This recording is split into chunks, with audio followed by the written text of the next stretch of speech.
Welcome to On the Vineyard, a 10-minute weekly wrap-up of news from the Vineyard Gazette Media Group on Martha's Vineyard. I'm publisher Monica Brady-Meyerhoff. We're so glad you're here. On the Vineyard is sponsored by Martha's Vineyard Bank. The Vineyard's first new baby of the year was born this week. Gael Palieres Oliveira is the first child to be born on the Vineyard in 2026. His parents have been living on the Vineyard for 6 years, and their son is their first child. Welcome. And in the news, the Vineyard is welcoming more visitors by air than ever before. In 2025, for commercial passengers, the airport had about a little over 87,000 passengers. That is a 7% increase over the past year. More on that story in a moment.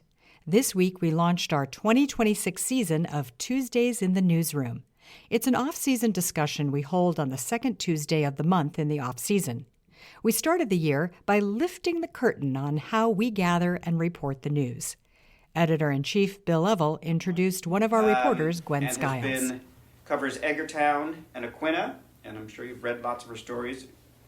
Incredible writer. We're so happy to have you. So Gwen, we'll sort of get in. She'll tell you a little bit about herself, but then also we'll start talking about some of the stories she's working on now.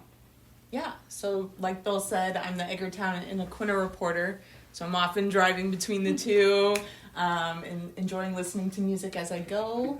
And, you know, a common question I get is, those are two very different towns. How do you learn both of them? And I will mention, too, one of them has a sovereign nation in it as well, a whole separate government.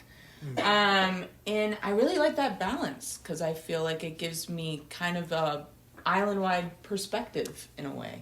And, you know, I'll go to an Edgartown select board meeting and it's 15 minutes, and then I'll go to Aquinnah and it's an hour and a half. Each town is very different. Community members seem to enjoy hearing how a story comes together, how photography is assigned and selected, and about the editing process. And on that note, let's go upstairs to the newsroom to hear again from Bill and the reporters on this week's news. Hello, everyone. I want to start the program by sending out condolences to the family and friends of John Forte, who died unexpectedly on Monday at the age of 50. Mr. Forte was a Chilmark resident and a Grammy-nominated musician as a producer for the Fugees. He continued his music career working out of a studio on the Vineyard, creating soundtracks for film and TV, among other projects. Tributes poured in this week from the island and around the world as the community processed yet another tragic death in just the last few weeks. The Gazette mourns alongside his family and friends. The airport reported its 2025 numbers, which showed another big jump in passengers coming to the Vineyard. Ethan Genter spoke with Airport Director Jeff Freeman for the story. Hello, Ethan. Hey, Bill.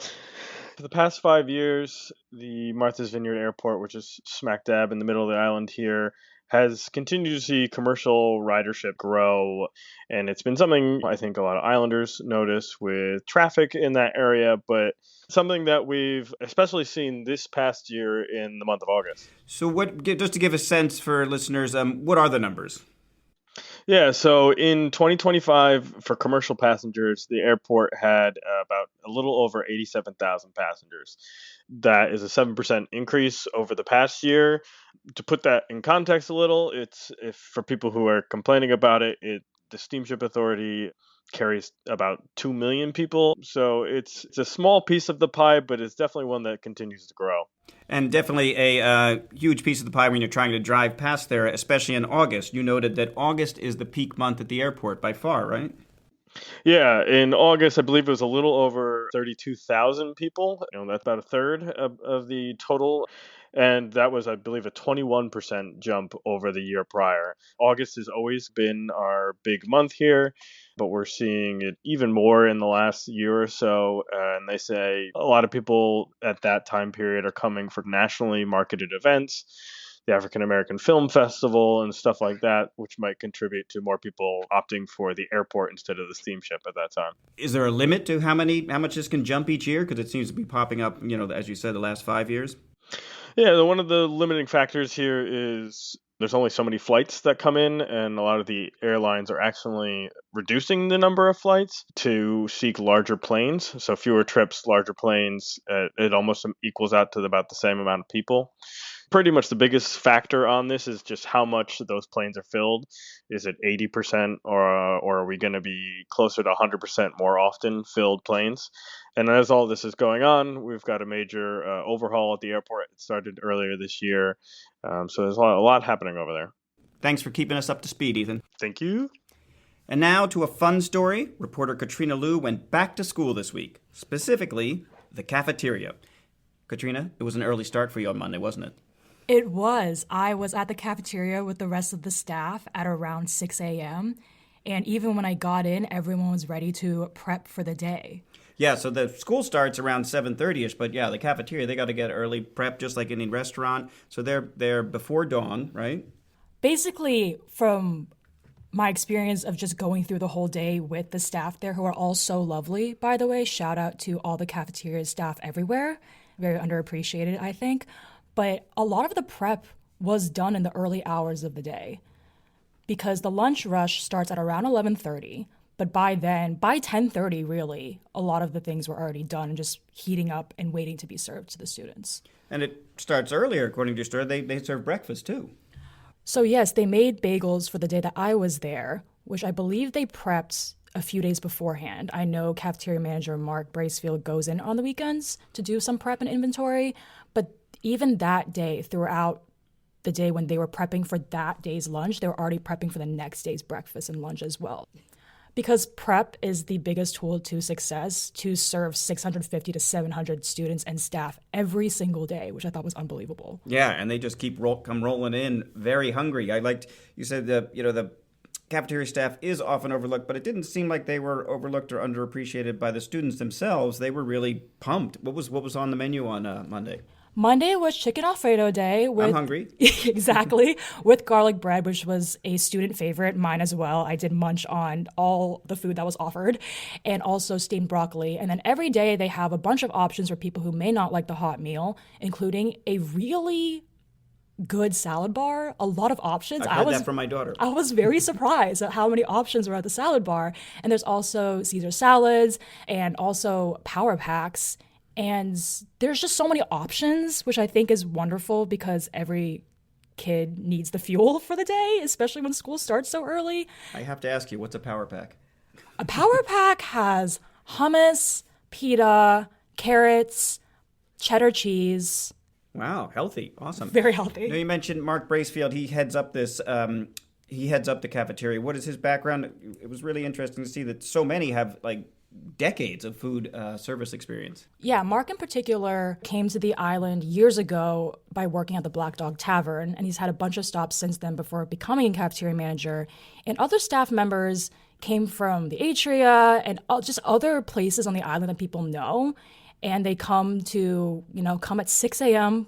every day to serve students a really good and healthy lunch, which is just wonderful. I had a really, really great time. Well, Katrina, that's awesome. Spending the whole day there, coming up with that idea and seeing it through and really getting to honor a lot of the cafeteria workers. Make sure you read her story. You'll get even more feel for what was going on during the day. Thanks, Katrina. Thank you. It was so fun. You can read more on these stories and all the news for free at vineyardgazette.com or get the news in your inbox by subscribing to the Broadsheet newsletter. You might have read in the Gazette that Chappaquiddick is once again an island. A surging tide allowed ocean water to cut off Chappie between the sea and Katama Bay. The breach changes the tides in Edgartown Harbor, which has an effect on the Chappie Ferry. Chappie Town columnist and Chappie Ferry owner and operator Pete Wells says the new tide patterns could make the trip 30 seconds longer compared to the average minute-long trip. The last break in the breach was in 2022. Pete says it's anyone's guess how long this one will last and how much erosion it will cause. Next week, you might be interested to catch the Vineyard Preservation Trust's new January speaker series. It's called Community in Conversation at the Carnegie. And this week's event features Dr. Jerry Yukovich of Martha's Vineyard Medical.